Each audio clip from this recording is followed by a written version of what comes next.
We got some breaking news. As probably expected, Draymond Green has declined his nearly $30 million player option for the 2023-2024 NBA season with the Golden State Warriors. And this is honestly not very surprising. If any of you thought that Draymond Green, after what he's been saying recently, and apparently the reported amount he mentioned on, apparently according to this website, July 27th of 2022, a 5-year extension worth $164.2 million, and he was only going to make 30 next year, none of you should be surprised. Hell, I'm not even surprised. What I'm actually surprised about is that Draymond Green thinks he can get more money with another team. I personally don't think so, because what Draymond Green does is very Warriors specific. He's not an offensive guy. He hasn't been an offensive guy in many, many years. What he really is a great defender. But is he a great team player? He did just punch out one of his young teammates. Who knows? But Draymond Green is not a good shooter, so offensively, he's actually a liability. It's his defense and his offensive catalyst where he pushes the ball up and down the court, sets screens for Steph Curry, that make him very valuable to the Warriors. That play style to input Draymond Green and have him do the same thing with someone that's not Clay or Draymond, or Clay or Steph, it ain't really going to work. There's not another team that will put in the same amount of value, take it out of Draymond as the Warriors would, with Steve Kerr, with Steph, with Clay. It works beautifully. Outside of the Warriors, what other team is doing what the Warriors do and have the same amount of skill set and the same amount of players who have that skill set as the Warriors do? Or have even the same coaching that the Warriors do? Steve Kerr right now is the top 3 coach in the NBA. I think that is pretty undisputable. He has a great game plan always. This is Steph's team. Steph mentioned recently he wants to play at least one more season with the big 3 of Steph, Clay, and Draymond, the OGs of the Warriors. However, it looks like Draymond Green may be 1 foot out the door just because he wants a little bit of money. Now, will this work? Well, it depends. Because the Warriors have spent a tremendous amount of money on players like Jordan Poole and Andrew Wiggins. Andrew Wiggins was dealing with a serious issue about midway through the year. I believe it started February, and he wasn't back until the start of the playoffs. And Jordan Poole was pretty bad this year, and especially in the playoffs, he completely disappeared. So, are you going to move off Jordan Poole? Reportedly, there's a lot of calls for Jordan Poole. And whether the Warriors pick up, I think they should. We should expect Jordan Poole to be in a different jersey by the start of opening night. But I will say this.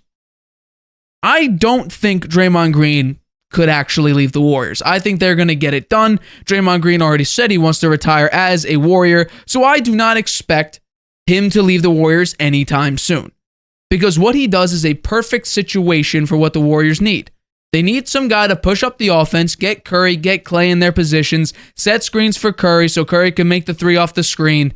It works beautifully.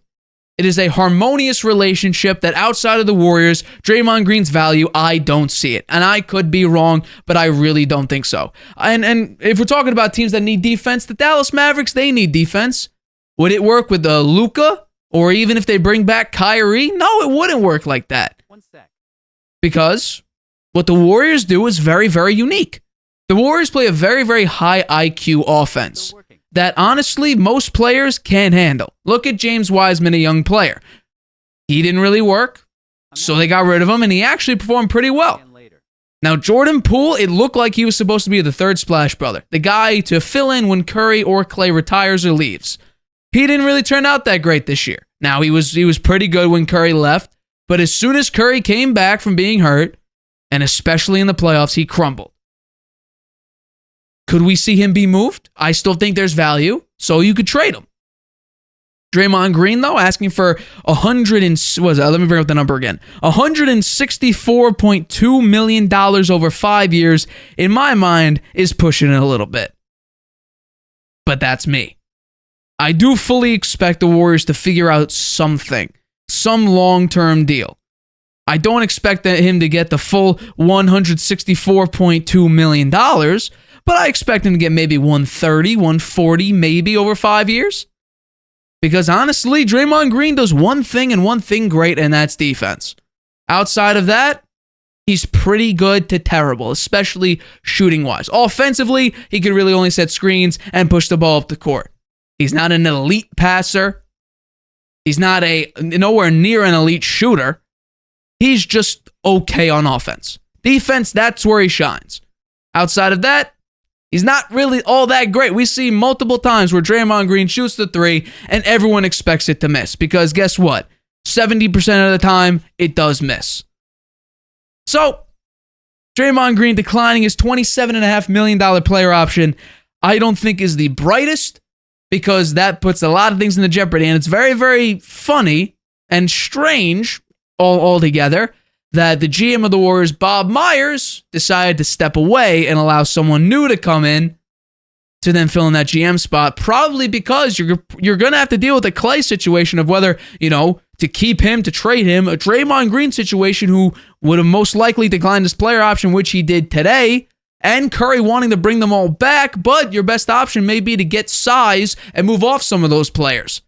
So Bob Myers didn't do it, and lo and behold, we don't know about Clay's situation. He could still get traded, and Draymond Green just declined his player option today. A lot of work needs to be done.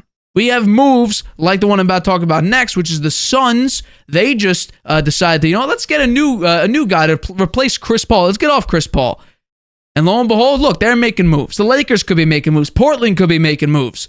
The Warriors are falling behind a little bit. Are you going to keep your guys or are you going to let them go? My mind, personally, Draymond Green is a valuable asset to the Warriors. Outside of the Warriors, I don't see the value. Personally, for me, I don't see the value. If the Warriors let him go, if they say, no, we'll let you go, either with a sign-in trade or another team picks him up in free agency, and he performs well, fine on, fair. I was wrong. However, Draymond Green, we know, isn't a great offensive guy. And the Warriors need size. To let him go might not be a terrible thing. However, he is a very, very crucial part to your team. Steve Kerr, Steph Curry, Klay Thompson, they're all going to get together, figure out what to do with the Draymond Green situation. I expect him to be back on a 5-year, $140 million deal, but we will see. Hi, everybody. Thanks for watching. Make sure you subscribe here to get the latest from the show. Also, if you want to check out the full episode, make sure you click the I in the top right-hand corner right now. If you want to listen to this show anywhere you go, make sure you go to anchor.fm/The Harvey Hour or anywhere you get your podcasts.